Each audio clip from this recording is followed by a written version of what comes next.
This is Subnautica 2 running on the Xbox Ally X. Now, if you don't know, this is an underwater survival adventure set on a brand new alien world. Now, I've never played the first game, so going into this was a completely new experience for me, and I really didn't know what to expect. However, you also have to keep in mind that this is in early access. There are going to be some updates and improvements over time.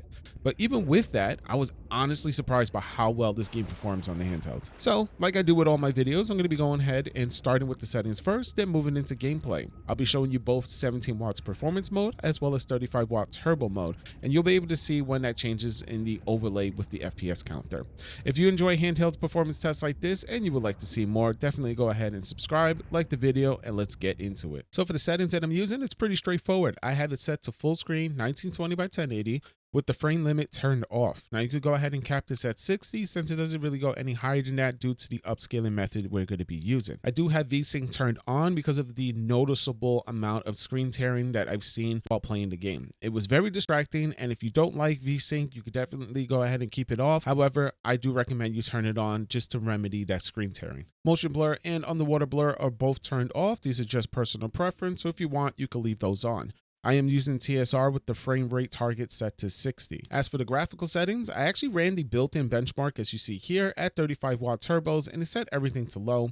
I don't agree with that. I bumped everything up to medium and it still ran perfectly fine, so that's what I stuck with. At 35 watts, the game mostly sits between 50 to 60 FPS with these settings, and it's really solid overall. So the gameplay that you've been seeing so far was 35 watt turbo mode with these settings. So I'm going to go ahead and switch over to 17 watt performance mode.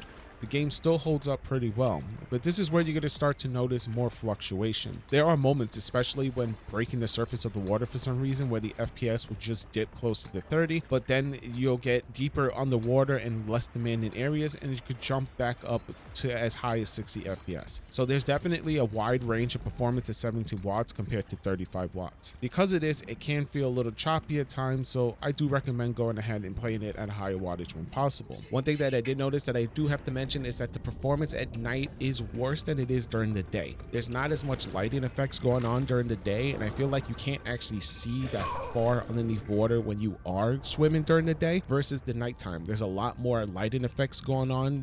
I feel like a lot more fish and just aquatic life being active at night as well. So you do see a big FPS dip because of this. So where you would see about 45 FPS on average for 17 watts, you're now seeing about 38 on average. So you are losing about a 5 to 8 FPS difference between night and day, and then that's the same for 35 watt as well. At 35 watts, the experience is just more consistent. You're going to see it a lot closer to 50 to 60 FPS range more often, whereas 17 tends to bounce around quite a bit, and it will hover around 40 to 45 FPS. Now, overall, if you can, I do recommend playing this at 25 watts or higher, and ideally at 35 watts if you're plugged in. You'll get a much smoother, more stable experience this way. The game actually looks great at medium settings, and I don't really see much of a reason to push it any higher. You can experiment with 900p and higher settings, but honestly the setup feels like a really solid balance as is. Now, outside of the performance, everything else feels great. Controls are responsive, text is clear, audio quality is solid,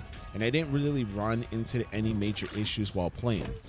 Movement both above water and underwater feels smooth and natural. The only real issue I had was that screen tearing, but once VSync was enabled, everything was completely resolved. Now, one thing to keep in mind with the 17 watts is that the fluctuations between 30 and 60 FPS can feel a bit jarring, and I was trying to mention this before. It can go from smooth to slightly choppy depending on what's happening. So if you're planning to play this at a lower wattage to save battery life, I do recommend locking the frame rate at 30 FPS. This is so that you get a more consistent experience instead of a constant bouncing.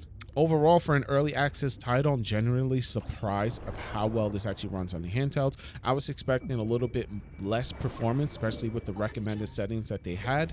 There's definitely room for optimization over time, but even right now, it's in a really good spot for performance-wise. However, that's going to be it for this one. This was Subnautica 2 running on the Xbox Ally X. If you happen to have any questions, feel free to leave them in the comment section down below. If you haven't already, consider subscribing, and I hope to see you on the next one.